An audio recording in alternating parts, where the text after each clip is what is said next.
Unit 5th start करने से पहले हम लोग यूनिट 4th के क्वेश्चन, जैसे कि हम लोग देखते आए हैं, लास्ट हम लोग 2-3 यूनिट से देख रहे हैं, हम लोग डिस्कस करते हैं कौन कौन से क्वेश्चंस आ चुके हैं आपसे पहले। तो वही डिस्कस कर लेते हैं आज हम लोग, एक एक करके डिस्कस करते हैं। तुम लोगों ने बताओ कि ये चीज़ तुम कर सकते हो या नहीं कर सकते हो, मतलब जो हमने पढ़ा है unit 4th। I think notes तो प्रॉपर्ली बना लिए होंगे ना सब लोगों ने, जैसे कि मैंने बोला था आप लोगों से। Yes sir, notes yes sir. तो उनके अकॉर्डिंग ये क्वेश्चंस हम लोग कर सकते हैं या नहीं कर सकते हैं, ठीक है। हाँ, 2015-16 में आए हुए क्वेश्चंस हैं ये दोनों क्वेश्चंस। पहले क्वेश्चन पे हम लोग बात करते हैं। For laminar flow an oil having a dynamic viscosity, mu की वैल्यू दी है आपको 1.766 पास्कल सेकंड है शायद, ये पास्कल सेकंड में दे रखी है इन्होंने। In a 0.3 metre diameter pipe, 0.3 metre diameter का एक पाइप है। The velocity distribution is parabolic with maximum velocity at of 3 metre per second at the centre of the pipe. उसने यू मैक्स की value दे दी आपको। Calculate the shear stress at the pipe wall and within the fluid 50 mm from the pipe wall. Shear stresses find करने हैं pipe wall के से 50 mm दूर, ठीक है। तो एक तो स्ट्रेस डिस्ट्रीब्यूशन फाइंड कर दो, और स्ट्रेस डिस्ट्रीब्यूशन फाइंड करने के बाद 50 mm दूर पे कितनी क्या शियर स्ट्रेस होगा वॉल का पाइप पे। कर सकते हो या नहीं कर सकते हो ये बताओ मुझे। हम लोगों ने लैमिनार फ्लो पढ़ा था, तो उसके अंदर वैल्यू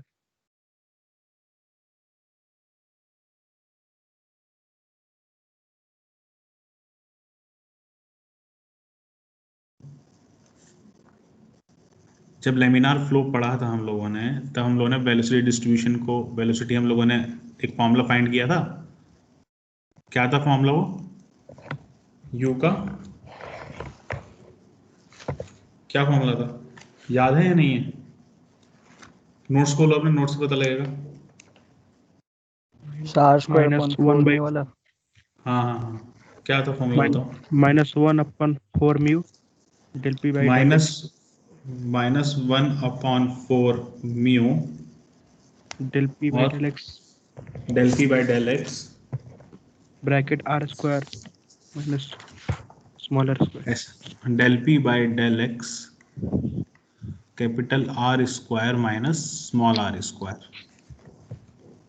यही था ना। Yes sir. तो उसने यू Yes, मैक्स sir. की Yes, sir, वैल्यू, यही है। हाँ, तो ये यू मैक्स की वैल्यू उसने यहाँ पे गिवन दे रखी है आपको 3 मीटर पर सेकेंड। उसने ये भी बता दिया यू मैक्स कहाँ पे एग्जिस्ट कर रहा है, आर जहाँ पे इक्वल्स टू हो जाएगा, स्मॉल आर इक्वल्स टू हो जाएगा क्या, 0। कहाँ, स्मॉल आर इक्वल्स टू 0, ठीक है। तो यहाँ से आपको कैपिटल आर की वैल्यू पता लग जाएगी, क्योंकि आपको डायमीटर ऑफ पाइप दे रखा है, कैपिटल डी की वैल्यू दे रखी है, दैट इज 0.3 मीटर। तो यहाँ से कैपिटल आर आप फाइंड कर लोगे, और म्यू की वैल्यू भी आपको क्वेश्चन में दे रखी है, तो यहाँ से आपको प्रेशर ग्रेडियंट निकल के आ जाएगा,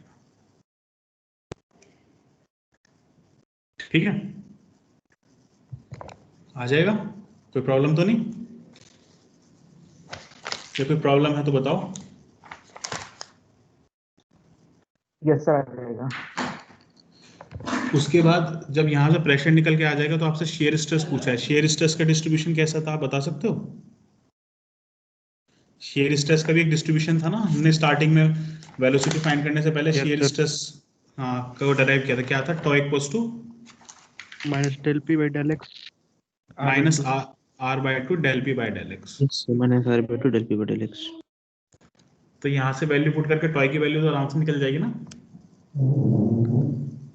यस यस सर। कोई प्रॉब्लम तो नहीं, वाला क्वेश्चन आराम से हो जाएगा सॉल्व, इजी है। कोई प्रॉब्लम, करना खुद से ही है, मैं करके नहीं दिखाऊंगा सारे क्वेश्चन सॉल्व आपको। हो जाएगा ना, सब लोग बोलो यस हो जाएगा तो। यस सर, हो जाएगा। yes yes sir sir. Yes sir. Next 2015-16 में ये क्वेश्चन और आया था, ये तो हम लोग कर भी चुके हैं आई थिंक, मुझे लग रहा है हम लोगों ने, मैंने आपको दिया था ना ये वाला क्वेश्चन आई थिंक। यहाँ पे Yes, जी, बस जी की जगह हम लोगों ने डेल लिखा था, इन्होंने जी लिख दिया यहाँ पे, ठीक है। तो ये वेलोसिटी डिस्ट्रीब्यूशन दे रखा है और एनर्जी थिकनेस फाइंड करनी है, और आपको पता है energy thickness is equals to del double star is equals to under root under root Yes, क्या, sir. Sorry, Integration integration u upon u infinite 1 minus u upon u infinite का whole square into dy, और ये I think integrate होता था 0 to del ना, Yes, Yes, sir. Yes, sir. Yes, sir. Direct formula put करना है और answer निकल जाएगा, कर लोगे? सर इसमें 0 से G नहीं लेंगे? हाँ 0 से जी, वही, कोई बात नहीं, यहाँ पे डेल की जगह जी आ गया तो जी लेना पड़ेगा, 0 से जी।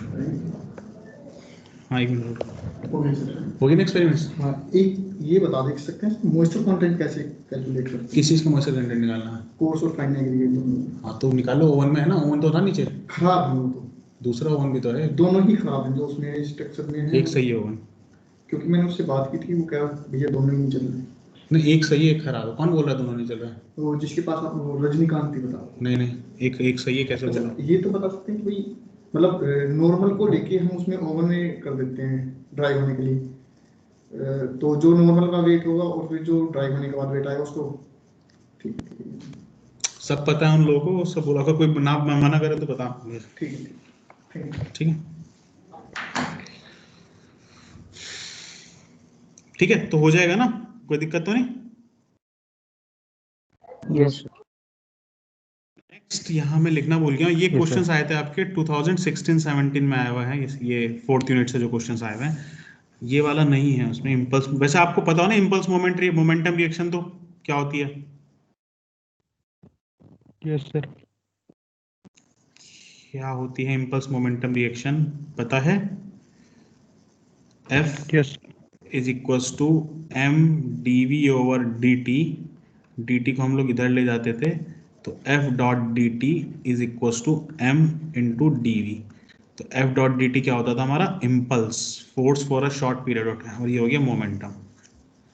ठीक है, नेक्स्ट आपसे पूछा गया what does Hagen Poiseuille equation refers to, लिख सकते हो? लिख सकते हो? Yes, sir. हाइगन-पॉसली इक्वेशन किसके लिए डराइव की थी हम लोगों ने? क्या निकालता था हाइगन-पॉसली इक्वेशन से? हाइगन-पॉसली इक्वेशन से क्या निकलता था? Drop of pressure. Head loss, head loss, और उसने बोला है फॉर्मूला लिखने के लिए। फॉर्मूला पता है क्या है हाइगन-पॉसली इक्वेशन का? डराइव किया है, नहीं याद नहीं है अभी, वो बात सही है, लेकिन डराइव किया है हमने, ये तो याद होगा ना, कुछ इस टाइप की चीज पढ़ी थी कभी हाँ हमने? सर कर रहे हैं। Yes, sir. Yes. 32 mu u bar L upon Yes, sir. Rho g d square. ठीक है, नेक्स्ट है what is kinetic energy correction factor, याद है? दो करे थे हम लोगों ने, मोमेंटम करेक्शन फैक्टर और काइनेटिक एनर्जी करेक्शन फैक्टर।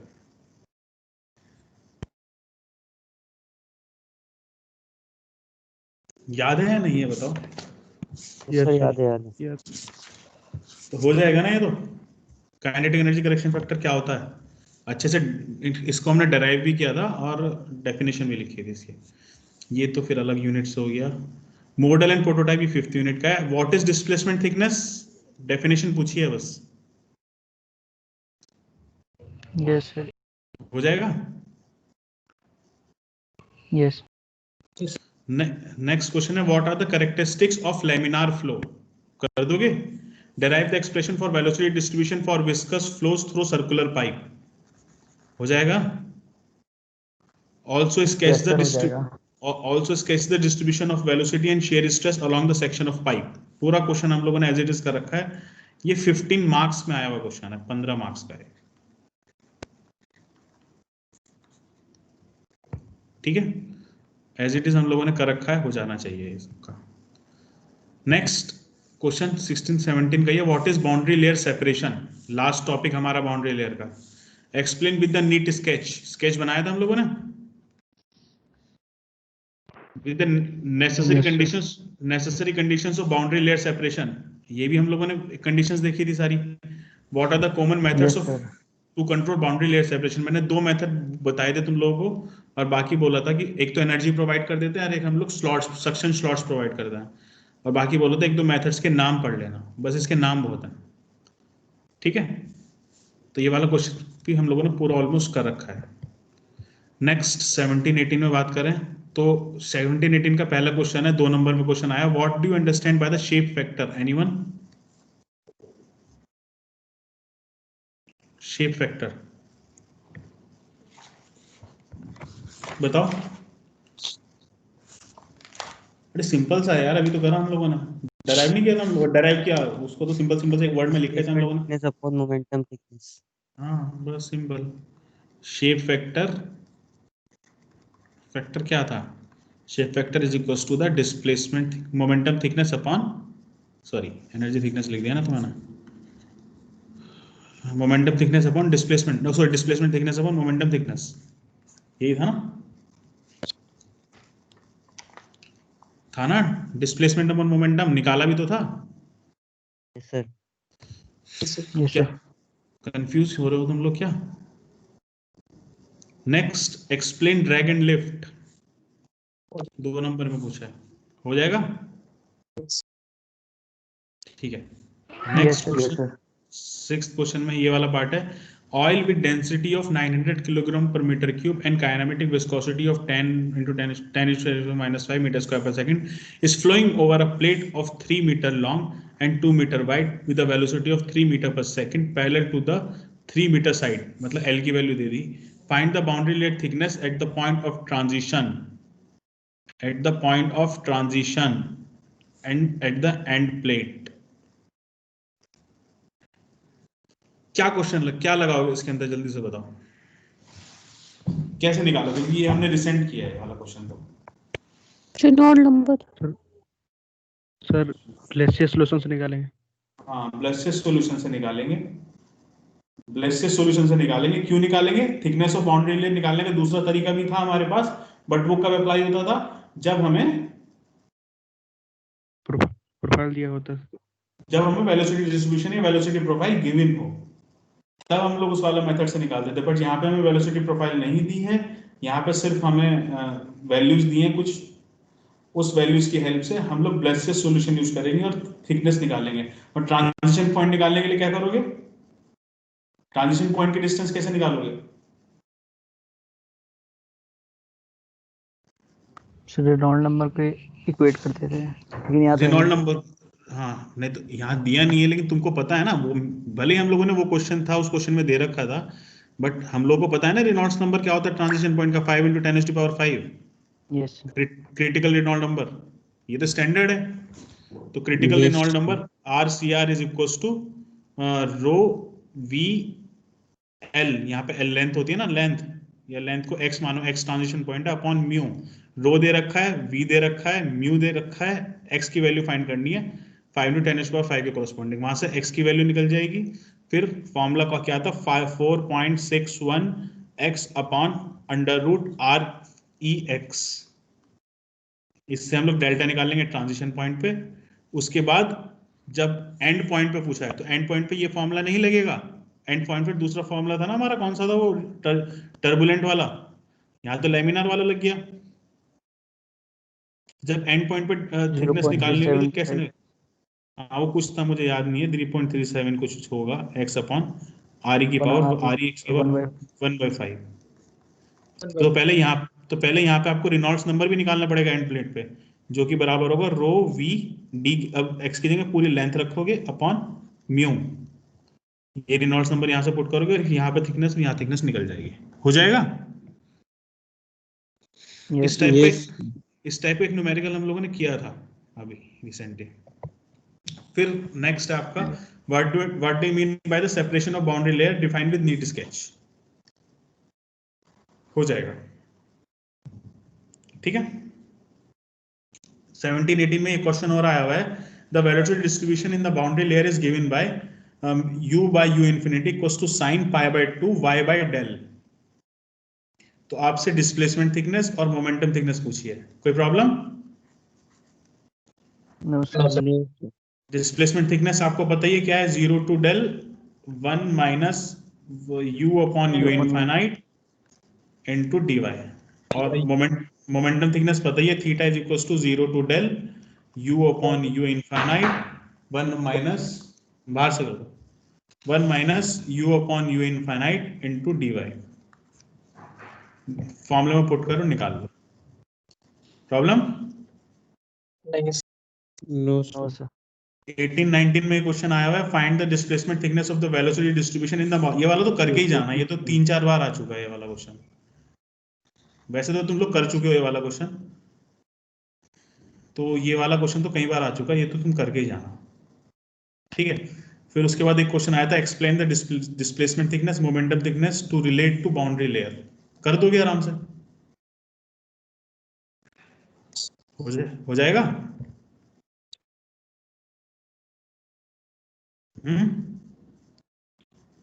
क्या होती है डिस्प्लेसमेंट थिकनेस मोमेंटम थिकनेस, बता दोगे ना? ये तो डेफिनेशन भी लिखवाई थी तुम लोगों को मैंने। यस बता यस रहे सर। 18-19 तक अभी तक कोई क्वेश्चन ऐसा नहीं है जो हमने नहीं करा अभी तक, ठीक है। अब 1920 की बात करते हैं, लेटेस्ट पेपर हो गया 1920। Define Stokes law.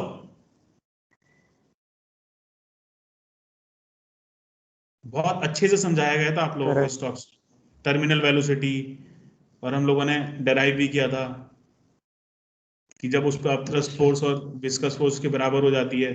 2 नंबर में पूछा है तो 2 नंबर में सिर्फ स्टेटमेंट या फिर उसकी स्टार्टिंग का पॉइंट लिखना बस, और फॉर्मूला लिख देना। जब आपसे 2 नंबर में कोई भी लॉ वगैरह पूछे तो उसकी स्टेटमेंट और फॉर्मूला 2 चीज इंपॉर्टेंट है, ठीक है।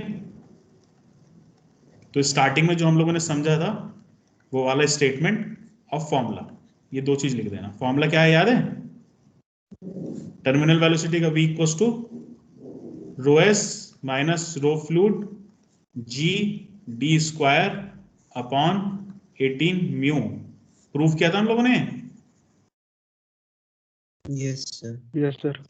इसका प्रूफ भी इंपॉर्टेंट है, इसका प्रूफ भी इंपॉर्टेंट है, ये भी करना जरूर, ठीक है। Next, what is flow separation? कर लोगे? बाउंड्री लेयर सेपरेशन को फ्लो सेपरेशन भी बोलते हैं। यहाँ पे बाउंड्री लेयर सेपरेशन की बात कर रहा है। यस।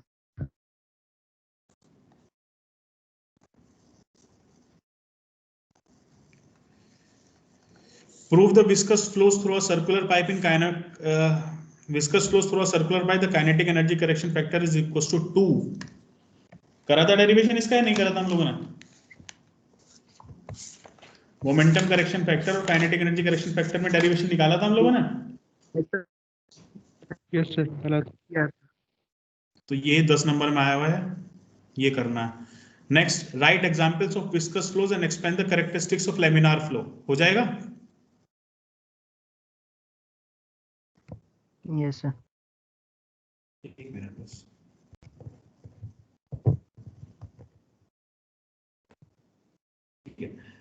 नेक्स्ट है आपका, if velocity distribution in laminar boundary layer a flat plate is assumed to be given by second order polynomial, velocity distribution दे दिया, determine its form using necessary boundary condition। इसमें थोड़ा सा मुझे टाइम दो, मुझे इसका फॉर्म्स का मतलब समझ में नहीं आ रहा है, फॉर्म में क्या पूछना चाह रहा है। क्योंकि जब बाउंड्री लेयर कंडीशन दी है उसने, लैमिनार बाउंड्री लेयर, तो या तो थिकनेस फाइंड करवाएगा, बट फॉर्म्स में पता नहीं क्या क्या पूछना चाहता है ये। फॉर्म्स का मुझे थोड़ा सा कंफ्यूजन था, तो इसमें पूछना क्या चाह रहा है मुझे इस चीज का समझ में नहीं आ रहा है। मैं इसको थोड़ा देख के बताऊंगा किसी बुक में, ठीक है। बाकी अगर आप लोगों को मिलता है तो आप लोग कर लेना सॉल्व इसको, बाकी मैं आपको नहीं तो कल बता दूंगा फॉर्म्स में क्या बोलना क्या चाह रहा है फॉर्म्स में, ठीक है। एक क्वेश्चन और था सर, फॉर्म्स का मतलब सर बेसिकली से टाइप पूछ रहा था, कितने टाइप्स में लिख सकते हैं सर उसका? क्या टाइप? लैमिनार दे तो दिया, टाइप क्या होगा? लेमिनार जब खूब, अब ऊपर से यहाँ पे क्वाड्रेटिक इक्वेशन भी दे रखी है उसने, मतलब पैराबोलिक वेरिएशन है, तो उससे भी समझ सकते हैं हम लेमिनार है, और ऊपर खुद भी लिख दिया लेमिनार है, तो और क्या चीज फॉर्म्स पूछेगा?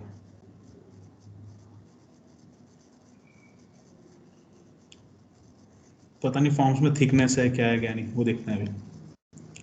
एक क्वेश्चन और था, वो आई थिंक कहाँ है वो,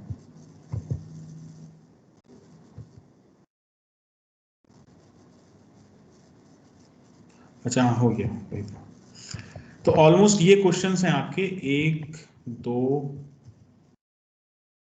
2 नंबर के क्वेश्चंस हैं, 3 4 5 6 7 8 9 10 11 12 क्वेश्चंस हैं, तो ये है आपका असाइनमेंट ऑफ यूनिट 4। ठीक है, ओके सर।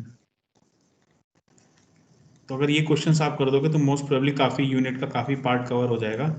और इसमें मैं एक एडिशनल क्वेश्चन अपनी तरफ से दे रहा हूँ, एक या दो इसमें। लेकिन टर्बुलेंट का एक भी क्वेश्चन नहीं पूछा इन लोगों ने, आई थिंक, मुझे लग रहा।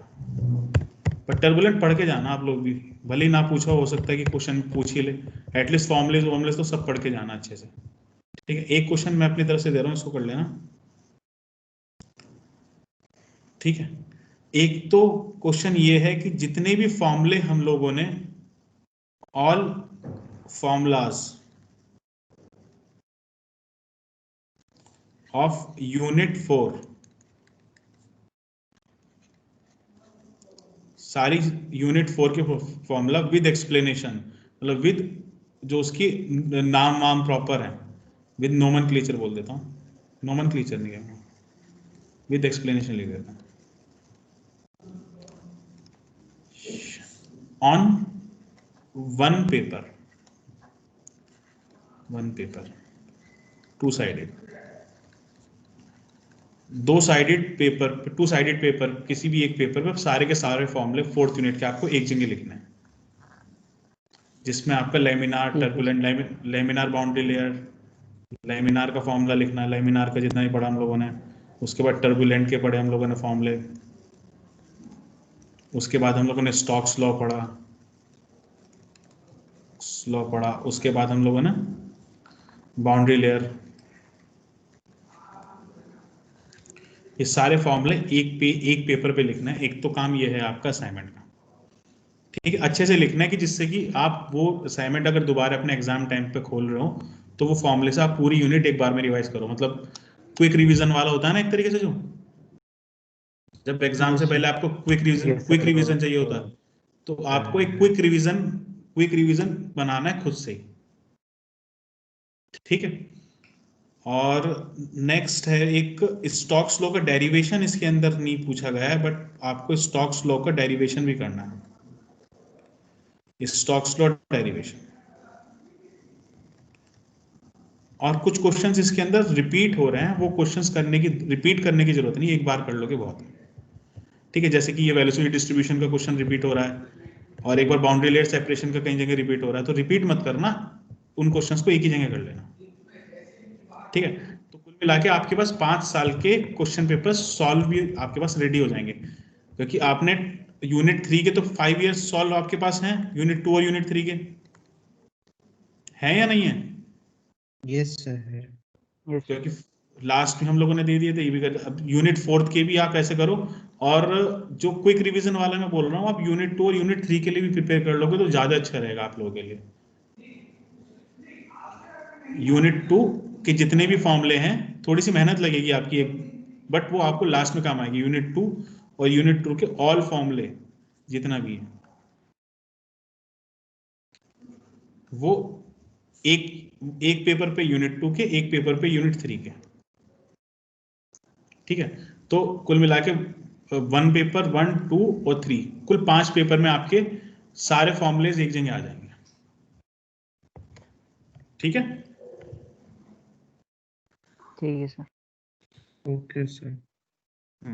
तो ये कब तक करके दोगे सारा काम? Sir Monday.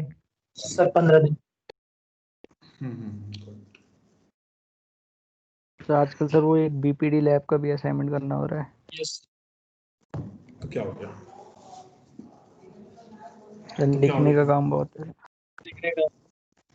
देखो सैटरडे संडे मिलेगा, 2 दिन बहुत है, पूरा अपना कंप्लीट कर लेना सैटरडे संडे में। सैटरडे संडे 9 और 10, तो 9 और 10 के साथ मैं आपको चलो 2 दिन और एक्स्ट्रा दे देता हूँ, 10, 11, 12 तक, 12th of January 2021 आपका असाइनमेंट सबमिट होना चाहिए। मैं असाइनमेंट क्रिएट कर दूंगा अभी। ठीक है, ओके सर। ज्यादा हार्ड तो नहीं रहेगा ना? ऐसा तो नहीं कि बहुत ज्यादा हेक्टिक शेड्यूल हो जाएगा आपका? नहीं सर, हो जाएगा। नहीं सर हो जाएगा। ठीक है, तो ऑलमोस्ट सारे क्वेश्चंस हम लोग सारे डिस्कस कर चुके हैं, तो कोई क्वेश्चन ऐसा बचा ही नहीं कि जिसको हमें अलग से कुछ पढ़ने की जरूरत पड़े। ठीक है, बोलो। सर बोनाफाइड के लिए दुबे सर के पास गए थे। कौन है सर? राहुल मास्टर ऑफ करो, Rahul from civil sir. Second year. Yes sir. ठीक है, अभी थोड़ा वेट करो, मैं क्लास ले रहा हूँ, क्लास के बाद आना।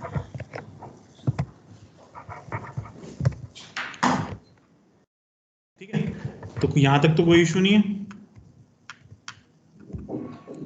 अब हम लोग अपने स्टार्ट करने, 10 के आगे सर क्या लिखा हुआ है सर? ये किसके आगे? सर सर पिछली वाली स्लाइड सर, प्रीवियस वाली सर, 10 के आगे सर 4 का मींस क्या है सर? एक कोर्स आउटकम, मतलब इससे कोई इफेक्ट तो नहीं है सर एग्जाम में? मतलब ये हाँ सर ये वाला सर 10 के आगे 2 4 लिखा हुआ है सर, ये इससे कोई कोर्स इफेक्ट तो नहीं है ना? आउटकम हमने, आई थिंक मैंने तो नहीं किया डिस्कस, क्योंकि मैंने फर्स्ट यूनिट से नहीं पढ़ा रहा हूँ। जब अमित सर ने आपको पढ़ाया होगा, स्टार्ट किया होगा, तो I think course outcome discuss किए होंगे आपके साथ, करे थे अगर किसी ने फर्स्ट लेक्चर अटेंड किया हो तो। अमित सर का कोई है यहाँ पे जिसने स्टार्टिंग में अटेंड किए थे अमित सर के लेक्चर्स?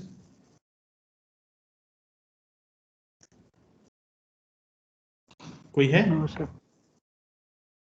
तो एक्चुअली क्या होता है, चलो बता देता हूँ मैं तुम लोगों को। एक्चुअली क्या होता है जब कोई कोर्स, एक्चुअली ये क्या है आपका, ये आपका फ्लूइड मैकेनिक्स एक कोर्स है। जब हम लोग कोर्स डिजाइन करते हैं तो कोर्स के साथ कुछ आउटकम्स हम लोग सेलेक्ट करते हैं कि जब आप कोर्स पढ़ लोगे तो वो सारे आउटकम्स अचीव होने चाहिए। तो ऐसे ही 5 आउटकम्स हैं जो हम लोगों ने अचीव करने होता है। तो ये क्वेश्चंस किस आउटकम के साथ मैच कर रहा है वो लिखा है यहाँ पे। फॉर एग्जाम्पल ये वाला क्वेश्चन कर रहे हो तो इससे इसका मतलब है आपका, आप सेकंड आउटकम को कंप्लीट कर रहे हो अपना। समझ में आया? Sir Yes, unit sir. Number होता है ना? यूनिट नंबर नहीं होता वो, आउटकम अलग चीज है। ऐसा कुछ नहीं है कि जितनी यूनिट है उतनी ही आउटकम होता है, ऐसा कुछ नहीं होता। वो कोर्स कंप्लीट करने के बाद तुम कितना, एक मिनट रुको मैं तुम्हें शो करता हूँ, दिखाता हूँ अभी, रुको।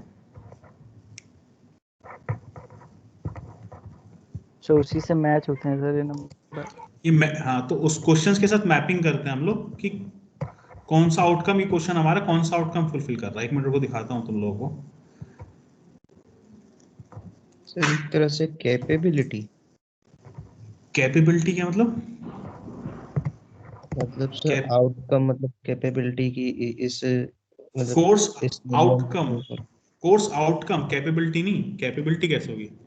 आउटकम तो मतलब कि कोर्स के बाद जो आपने सीख लिया है, आउटकम क्या आया उस कोर्स को सीखने के बाद। ओके सर, ओके ओके समझिए। ये देखो, शो हो रही है आपके पास स्क्रीन? Yes sir, sorry. हाँ, तो आपका ये 5 कोर्स आउटकम्स हैं जो यूनिवर्सिटी ने डिसाइड किए हैं। ठीक है, यूनिवर्सिटी ने 5 कोर्स आउटकम डिसाइड किया है। उसने बोला कि at the end of this course the student will be able to understand the board practicals, sorry, broad principles of fluid statics, kinematics and dynamics. ठीक है, तो ये जब आप कोर्स कर लोगे फ्लूइड मैकेनिक्स तो ये चीज आपको पता लग जाएंगी, और आई थिंक पता लग गई होंगी।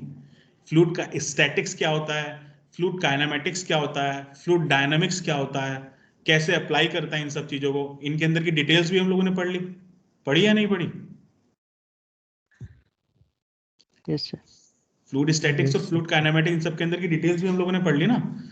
फिर वो बोलता है कि understand the definition of basic terms use in fluid mechanics. Fluid mechanics की जो बेसिक टर्म्स थी वो सब आप लोगों को पता लगी। For example hydrostatic pressure, static pressure, barometers, piezometers, manometers, ये सब बेसिक टर्म्स थी ना फ्लूइड मैकेनिक्स की। Drag, lift, Yes, sir. Coefficient of drag, coefficient of lift, shear stress, wall shear stress, ये सारी जो टर्म्स थी फ्लूइड मैकेनिक्स की, ये आप सीख लोगे। फिर थर्ड वन है understand the classification of fluid flows. Unit 2 पूरा हम लोगों ने फ्लूइड फ्लो क्लासिफिकेशन पढ़ा है, ये सीख लिया आप लोगों ने। Yes sir. फोर्थ पॉइंट है apply the continuity, momentum and energy principles. करा है या नहीं हम लोगों ने? कॉन्टिन्यूटी इक्वेशन, मोमेंटम इक्वेशन का हमने हर जगह अब तक अप्लाई करते हुए हैं, और energy principal, Bernoulli equation. What is the Yes, sir. Bernoulli equation क्या थी? Energy principal. मोमेंटम इक्वेशन तो अभी भी हम जगह हर किसी जगह ऐड कर रहे हैं, लास्ट हमने लैमिनार फ्लो में यूज किया। कॉन्टिन्यूटी इक्वेशन हम हर जगह यूज कर रहे हैं, ठीक है। और लास्ट फिफ्थ जो बचा है वो है आपका अप्लाइड डायमेंशनल एनालिसिस, ये अभी हम लोग करेंगे। तो अभी तक के जितना कोर्स हम लोगों ने किया है, ये 4 आउटकम आपने कर लिए हैं, मतलब 4 चीज आप सीख गए हो फ्लूइड मैकेनिक्स की। तो अब जो वो क्वेश्चंस थे वहां पे दिखा देता हूं।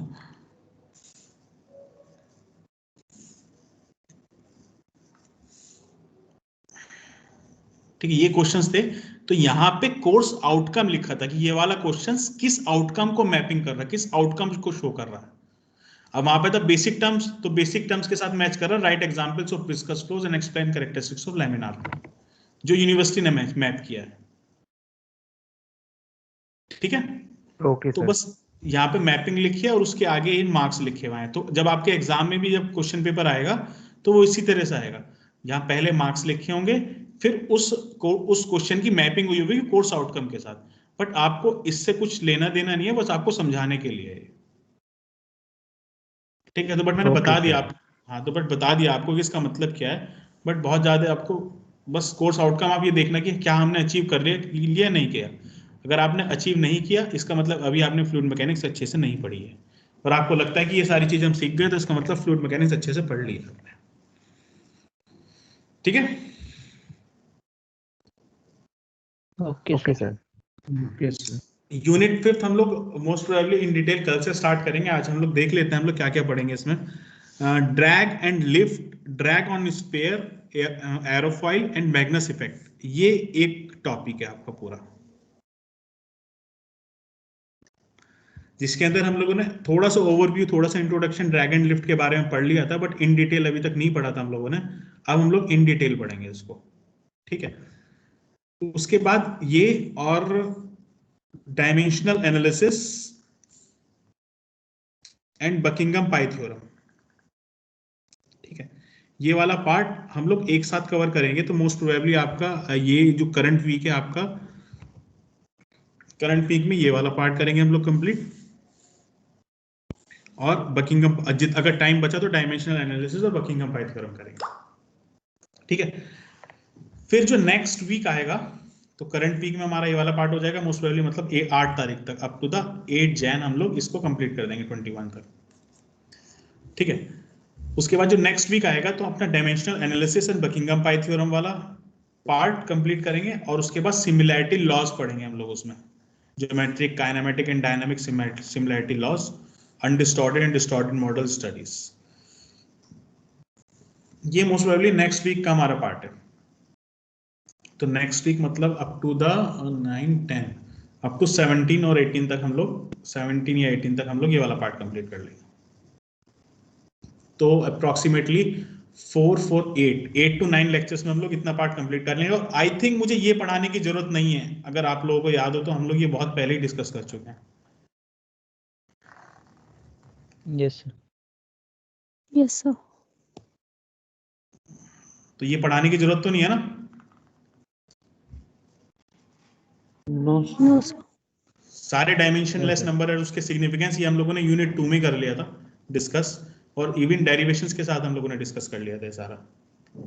ठीक है, तो मोस्ट प्रोबेबली 2 वीक में हमारा, मेरे अकॉर्डिंग, सिलेबस कंप्लीट हो जाएगा। ये बाकी ये टॉपिक बचा है introduction to computational fluid dynamics. अब ये तो बहुत, ये पूरे सब्जेक्ट का नाम इन्होंने एक लाइन में लिख दिया एक्चुअली। ये हायर स्टडीज में जब आप जाते हो पढ़ने के लिए, तब एक फ्लूइड, कंप्यूटेशनल फ्लूइड डायनामिक्स एक खुद एक सब्जेक्ट है।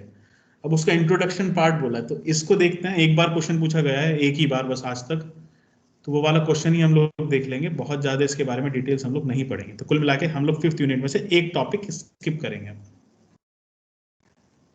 स्किप भी कंप्लीट स्किप नहीं करेंगे, इसका बेसिक्स तो मैं आपको बता दूंगा, जो बेसिक्स होंगे वो बता दूंगा आपको। बाकी बहुत इन डिटेल हम लोग इस टॉपिक पे बात नहीं करेंगे, क्योंकि आपका हायर स्टडीज का पार्ट है। ठीक है, तो कुल मिलाकर according to me up to 20 Jan आपका सिलेबस हो जाएगा कंप्लीट।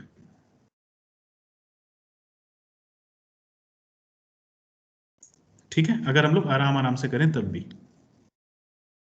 ओके और आपके एग्जाम्स हैं 1 मार्च से, तो मोस्ट फिर भी हम लोगों ने काफी 15 महीना पहले अपना अप्रोक्सीमेटली सिलेबस हम अपना कंप्लीट कर देंगे।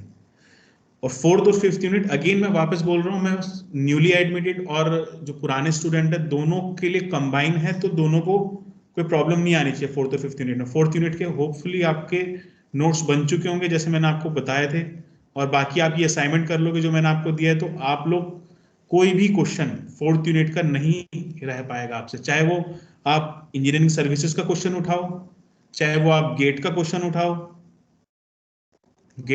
उठाओ, या कोई स्टेट पीएससी का क्वेश्चन उठाओ, स्टेट पीएससी का उठाओ, आईएएस उठाओ, गेट उठाओ, या फिर AKTU उठाओ, कोई भी क्वेश्चन आपका नहीं रह पाएगा। आपके बेसिक्स क्लियर हो चुके हैं। मैं ये नहीं कह रहा हूं कि बिल्कुल ही जो मैंने पढ़ाया उसी से क्वेश्चन आएगा, बट उसके पीछे का बेसिक्स वही है। बेसिक पूरा क्लियर हो चुका है आपका अच्छे से यूनिट 4 का, इवन यूनिट 3 और यूनिट 2 का भी। चाहे तो आप कभी ट्राई करना, कोई भी क्वेश्चन गेट या किसी ने उठाया हो, शायद कभी देखा हो, कोई क्वेश्चन नहीं रुक पाएगा, सारे क्वेश्चंस हो जाएंगे। सिमिलरली यूनिट 5 के बाद भी हमारा सारा कंप्लीट हो जाएगा, डायमेंशनलेस नंबर से A to Z सब चीज कंप्लीट हो जाएगी। ठीक है सर, ऑफलाइन क्लासेस नहीं चलेगी क्या? तुम्हें ऑफलाइन क्लासेस की इतनी चिंता क्यों हो रही है?